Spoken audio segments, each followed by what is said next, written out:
প্রিয় মাহবুব নবী সাল্লাল্লাহু আলাইহি সাল্লাম যে নির্দেশনা দিয়েছেন, সন্তানকে সর্বপ্রথম যেটা করতে হবে, এই 7 বছর বয়সে সন্তানের ব্রেনের কার্যক্ষমতা শুরু হয়।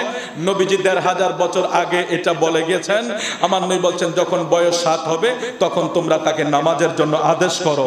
মুরু, তোমরা তাকে হুকুম করো, আওলাদাকুম, তোমার সন্তানকে বিসসালাহ, নামাজের জন্য, ওয়াহুম আবনাউস সাবঈ সিনিন, বয়স যখন 7 বছর হবে, 7 বছর বয়স যখন পার হবে, ওয়াদরিবুহুম আলাইহা ওয়াহুম আবনাউ আশার, বয়স যখন 10 হয়ে যাবে, সে যদি নামাজ না পড়ে, ওয়াদরিবুহুম, তাকে প্রহার করতে হবে।